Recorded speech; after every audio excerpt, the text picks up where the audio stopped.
it's Cinnamon Cooney, your art Sherpa, and I'm really excited today to be able to talk to you about my beginner brush set.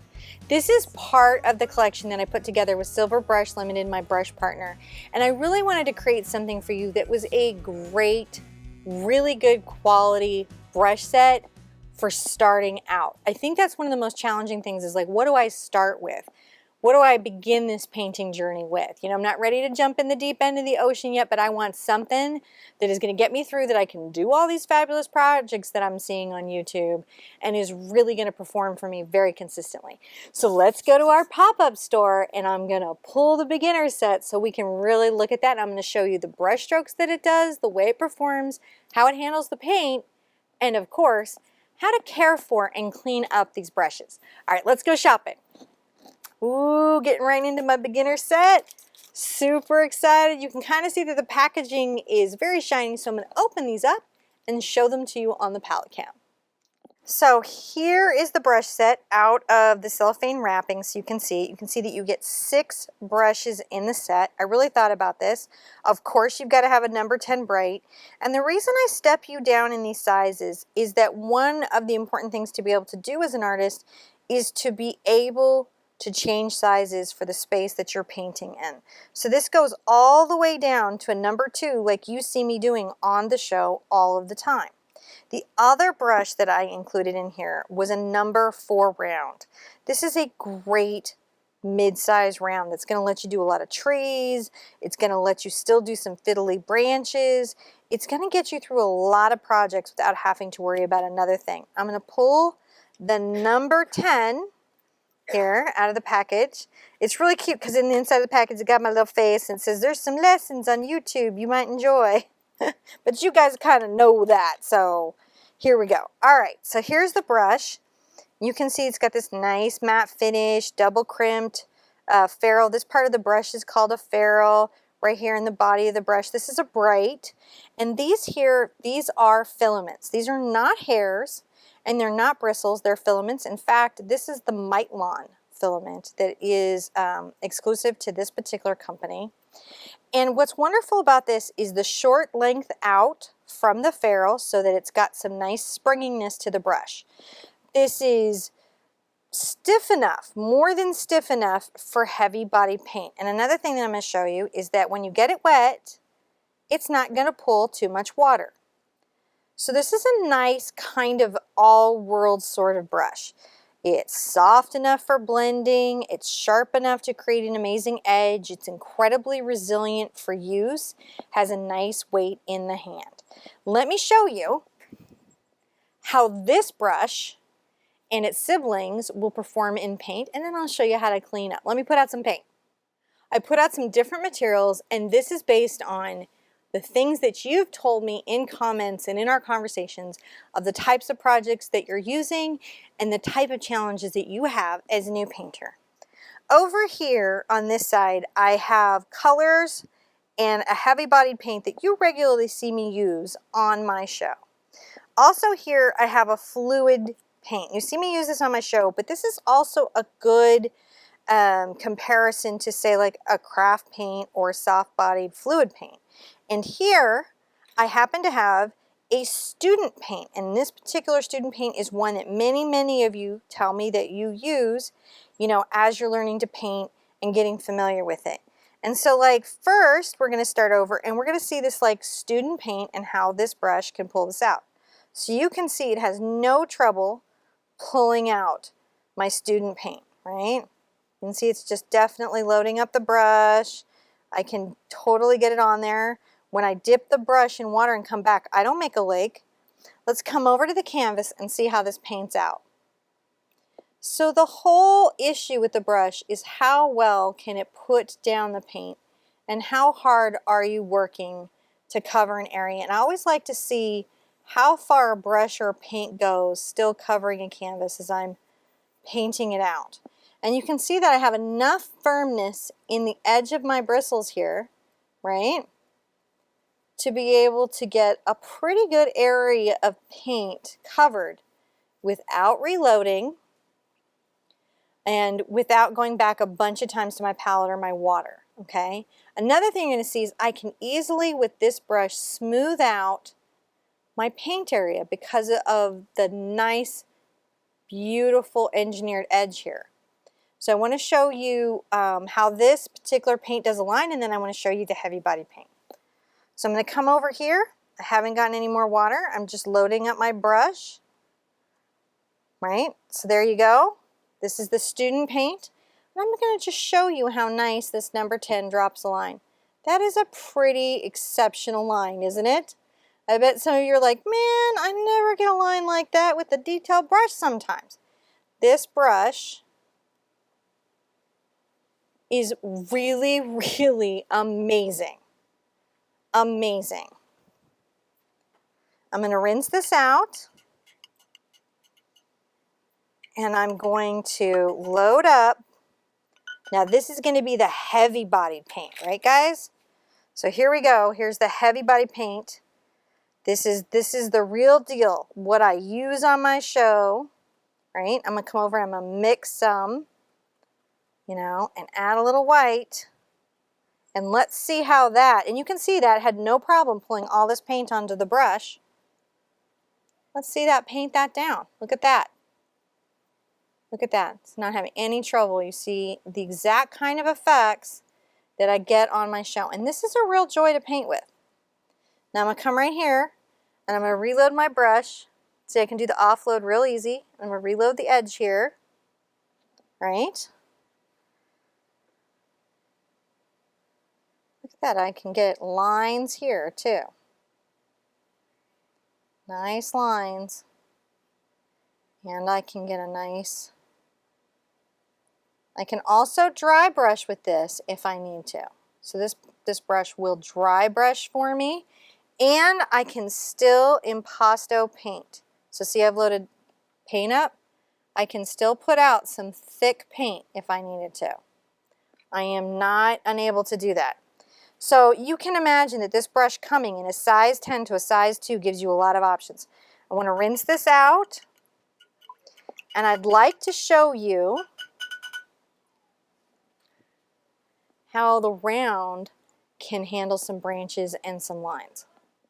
So right here you're going to notice that your brush comes with a protective tube. This is to help the brush keep its point in transit. I'm going to work the sizing out of my brush and I'm going to rinse it. You can see again I'm not getting so much water that I'm making puddles, right? And can this brush paint with the heavy body? Well, let's take it over to the heavy body. Again, this is the paint you see on my show. And you can see I'm easily loading up my brush. And let's make some lines over here. So say I am doing my usual branch, right? You can see I can come up, and as I lighten the pressure, it'll make a line. I don't press generally down too hard, but believe it or not, you can do some interesting strokes with this. If you have been, you know, in the past maybe fascinated by one stroke art, it will do that. This brush has an incredibly smooth quality and persona. Now in general, I don't press my brushes down really hard to the point where it's going to break the heel. I try to keep that light, but I understand that for some things you might want to do that. Let me show you how this brush performs with the fluid paint. So I'm going to just even finger take the extra water off, right, as I rinsed out. And I'm going to load up the tip of the brush with just the paint. And I'm going to come over here. I'm going to show you some nice lines. See, it gets some very fine lines. Look how nice the tip or round of that brush is. So I can absolutely make all the strokes that you might want to make. I haven't reloaded, I'm still going, with this brush. If you needed to make a little bit of grass, could you make some grass? You see me do that, go grass, grass, grass, grass, grass, grass, grass, grass, grass. I can be as light or intense as I want to with this brush, and it's going to just do really well. And so even if you don't have yet, like say you're like, oh, I just got to get like one set of brushes and I don't have any details, you can see these lines are competitive to a detail. right? So you can get some effects. You can get some stuff done. I just love playing in my paint, working through your paint. So you can see that there's a lot that it does, right? Pulling those strokes down, petal strokes, no trouble. All right, let's rinse that out. And I'm going to give you some tips about the care of your brushes. All right, so here to clean up my brushes after I've used them, I've got the Masters brush cleaner in my big tub, which is what I like. And I'm showing you with a little bowl of water, but this would apply to under your sink. The biggest thing that's going to make any brush last the longest it possibly can when you paint with acrylic paint is your cleaning routine. I like to call it my brush spa. I take my brushes to the spa. So this brush I'm going to get wet, right? You can see even in the water there's little blue bits of pigment coming off if you take it on the paper towel. You can see even though it looks clean, and a lot of times darker filaments will not show you all of the pigment that's in there. So it's important to really get in there. And you can see what I'm doing. I get the brush wet, and I'm coming right here, and I'm just loading up the soap. And then I'm going to work this with my fingers. But here's my secret weapon. These are the little perler bead boards. And I'm going to just go back and forth, making sure my soap is worked through my brush. This is just my routine. You can also work this through with your fingers. You can go around and around in your hand.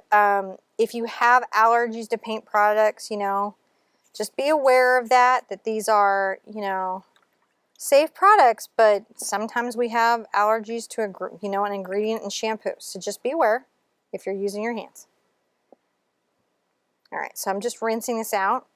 And then the next thing I'm going to do is I'm going to check my clean on my paper towel because I need to make sure that this is completely clean. And then I'm going to shape the brush. I'm going to, with my fingers, put in the shape of this brush, pulling it out, making sure that beautiful edge is there, and then I'm going to lay it flat. I don't put it upright at all. I can put it down, like hang it with a clip, but I just generally lay mine flat, and I'm going to leave it like that until it dries. And that is going to keep my brush effective and amazing through so many paintings. I can be super prolific, as I am, you might have noticed, and have my brushes hang out with me. Like the brushes you see in the show, I've had those a really long time, and they're still just like when I got them, and that's really about that routine, that post routine. I don't leave my brushes in water, because if you leave your brushes to soak in a jar of water, it can really damage them. It can crack the coatings on the wood handles. I mean, you know, this brush maker does a lot, double crimping, double gluing, but if you're going to soak a brush, which I have done, like if the kids make some noise or something, it's going to damage the brush, and it's just best not to do it if you can avoid it. Let's do the round, and then you're going to have a better idea of how you can take care of your brushes. Let's look at this round. So similar thing, I'm going to get the brush wet. I'm going to come over and I'm going to get the soap all through it. I like to just carefully brush into the soap. I do like to take care of my rounds, and sometimes I like to work my nail from this part of the ferrule through the brush, just trying to make sure I'm pulling the paint out. I'm going to get my pegboard, and I'm going to brush back and forth. You know, I roll the brush between my fingers and I'm brushing. I'm just trying to make sure that the soap is pulled through these filaments, right? And that they're completely free of acrylic paint. Now I'm going to rinse off my fingers here so I can do this. The next thing I'm going to do is shape my brush. I'm going to take my fingers and try to recreate that point with my fingers. Another thing I'm going to say, leaving brushes in water. If you leave your brush in water at the bottom of a jar, see how that's bending? That's what happens to them when they're resting. So again, shortening the life of your brush. I'm not saying I don't do it. I'm not saying life doesn't happen.